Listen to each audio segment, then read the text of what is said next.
The digital age had an overall impact on our societies and day-to-day activities. We are living in the age in which professionals in digital technologies are trying to push their boundaries on becoming more advanced in technology, even beyond our imagination. As we know that we are living in the digital world and technological devices have changed completely the way human beings have lived before due to the simplicity of using digital devices. These devices have even made us to be able to travel around the world with others' eyes, thanks to many digital platforms and apps. With those developments, we decided to be a digital flaneur. Hi there, my name is Ceyda Kara and this video is a study about digital flanery in Criticism in Architecture lecture, conducted by Pınar Dinç Kalaycı.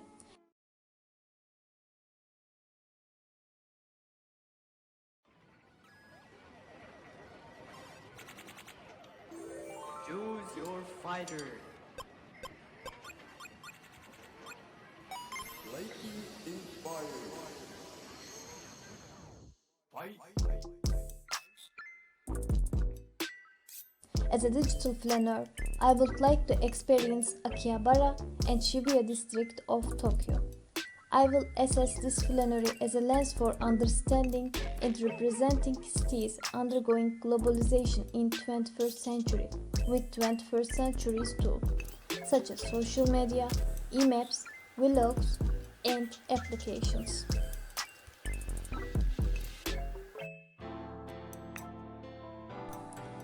Tokyo is one of the largest and most excited megacities on the planet. The megacity is a culmination point of both social and environmental extremes. In my point of view, megacities' extreme conditions worth to examine. According to my two roads, we will see the contrasts that include in megacity. Also, I want to see the impact of globalization process on Tokyo. I will open my digital eyes and start to feel the spirit of the Tokyo. More interesting is as a culture, lifestyle than landscape, rocked by earthquakes and scorched by war. Although Tokyo has continued to rise, blending the old with the new and the new with tomorrow, just like the Godzilla. Tokyo's energy can intimidate people at the first. I want to feel these intimidating moments. Let's continue with my first road examination of Akihabara. According to Richard Sennett, new stage in capitalism pointing at two phenomena. One is the globalization of labor and capital flows. The other consists of a transformation in production, that is, a change in institutions and bureaucracies so that people can work more flexibly and less rigidly. In my opinion, this new stage and changes in flexibility provided advantages to some cities, and these some cities benefited more from this opportunity, such as Tokyo. I feel in my digital flanery, Tokyo surrounded by new stage in capitalism, and the best example in 21st century is Akihabara. I think it is fascinating and it gave me the idea of what is the dynamics of Tokyo city spaces. According to Richard Sennett, the space of public consumption attacks local meanings in the same way the new workplace attacks ingrown, shared histories among workers. Akihabara, one of the most famous places to a foreigner coming to Tokyo. I wondered, what is the importance of this place and why attracts people to go there, and how our consumption of products affects cities and its feelings on us. I analyzed this place with some different digital tools, but mostly I benefit from influencers' vlogs, some images and hashtags. I am an admirer of Japanese culture and technology. I think their responses to industrial products always be a most appropriate, logical, and fun one. This idea pulled me to find where the producers' places, such as Sega. Hereby, I decided to analyze the surroundings of these places. Akihabara attracts many otaku.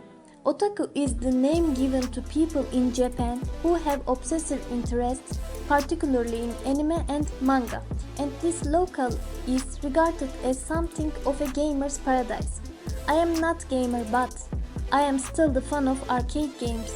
I consume these products too. So, flaneuring the road, Akihabara, Tokyo amused me. Akihabara is a great tourist destination for everybody to learn the unique Japanese underground culture. Besides the unique culture, Akihabara is also a great area for shopping. My opinion about Akihabara: this district is place for addicted people.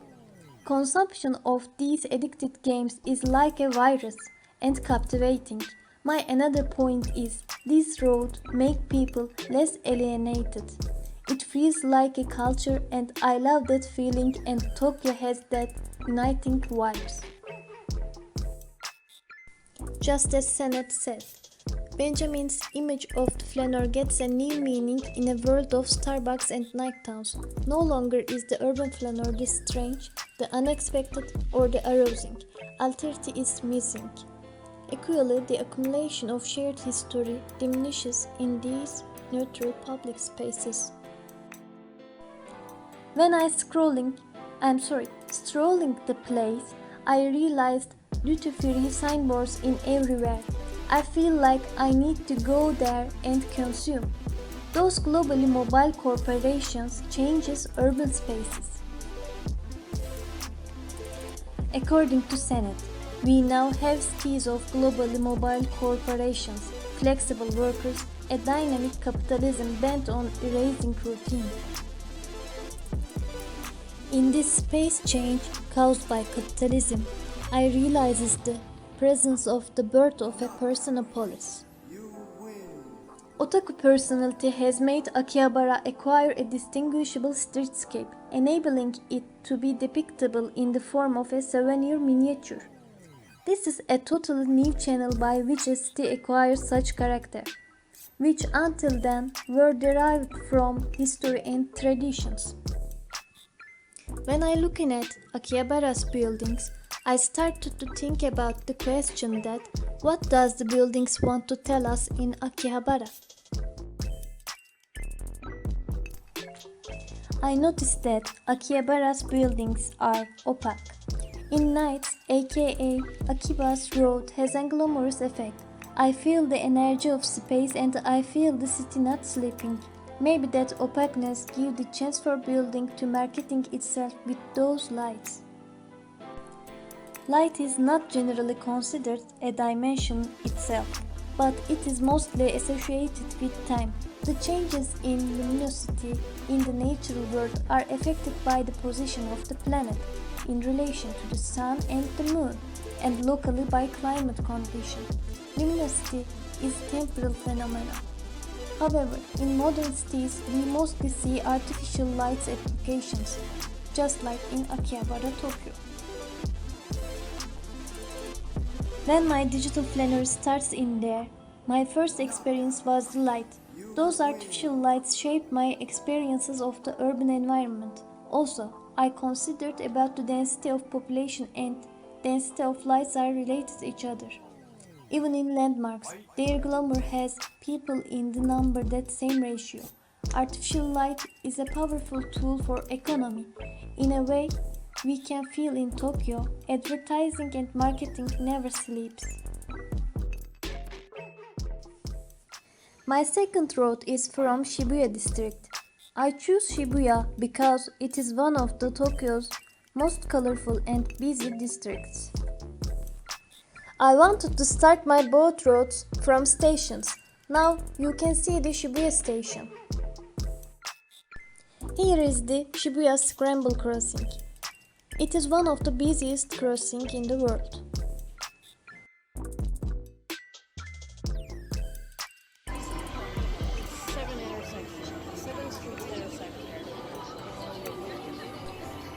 Listen that voice and watch the people's movement. Many streets intersect and you can cross to any other corner. Everyone watches the things, waiting for lights, and then boom, everyone started to cross the road. I feel that energy and curious about comments. According to Richard Sennett, about the sociability of living with strangers, the mark of the civic realm now is mutual accommodation through dissociation. That means the truth of letting one another alone, the peace of mutual indifference. In the language of cultural studies, identity has taken the place of alterity in urban life. In Shibuya's vlogs and even in e-maps, I feel I am a person that feel cosmopolitan and consumer. That transparent buildings indicates people who go there. In a way, buildings love to show off like people belong there.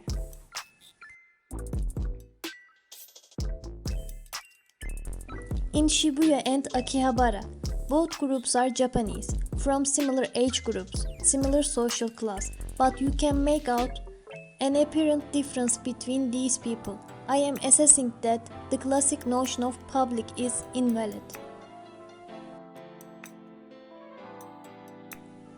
Most importantly, I choose Shibuya because Shibuya, as opposed to Akihabara, is more a general commercial district with department stores, boutiques, and restaurants.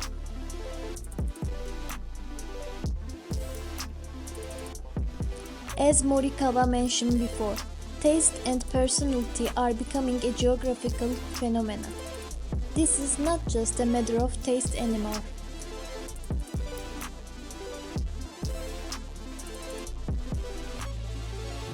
And when I look at these commercial buildings, I notice that they are becoming more and more transparent, on the contrary to Akihabara district. This is an extension of modernism, a Eurocentric global trend in architecture. Today's capitalism imposes on us a specific task, creating complexity and mutual attachment in a city that tends to difference rather than alterity. A city in which people withdraw behind the walls of indifference.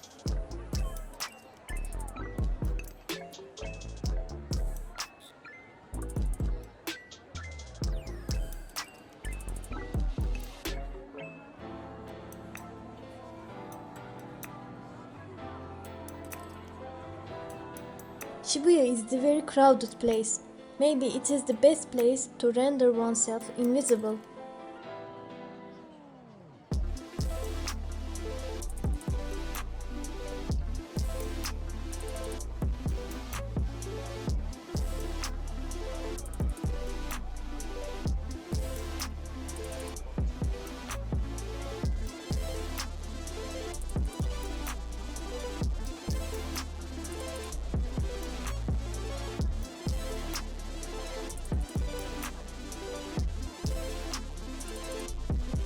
If I really were there but not digitally, probably my face looked like the screen painting by Edward Munch.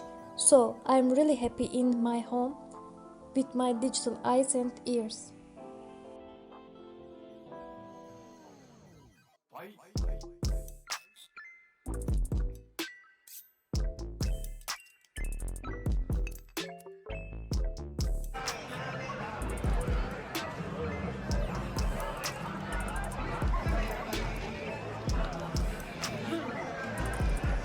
Shibuya is a center for youth fashion and culture, and its streets are the birthplace to many of Japan's fashion and entertainment trends.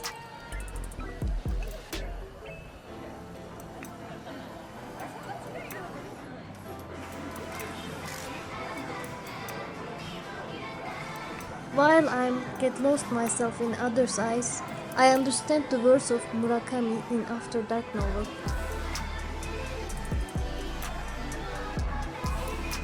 The giant digital screens fastened to the sides of buildings fall silent as midnight approaches, but loudspeakers on storefronts keep pumping out exaggerated hip-hop bass lines, even at this hour. Listen to Shibuya's sound. It has an enormous energy in there. It feels like endless and sleepless city. The city of Tokyo is a good example for the reflection of globalization effects in the spaces.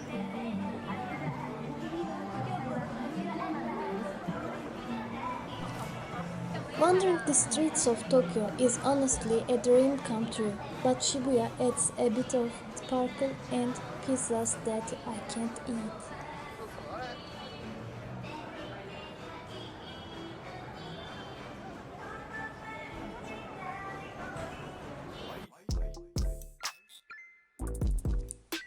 What we've done in this course, the feeling and sensing spaces virtually. I choose Tokyo because for a century now, Tokyo has been known as the city of contrasts. Akihabara and Shibuya are both sub-centers of Tokyo, and they have extreme points according to each other. Community of interest has taken an urban form in Akihabara and Shibuya. I enjoy exploring both spaces at the same time. Hereby, I try to share my Flanerie experiences with the question of what shapes cities and what is the feeling of those changes on us. We are DigiHuman now, and as a DigiHuman, I enjoyed exploring the city of Tokyo with my collected data on Instagram, YouTube, novels, and writings. Shibuya's and Akiba's buildings, organization of streets, facades, lights, images, and people who go there gave me the idea of how city shaped by with them. Thank you for watching.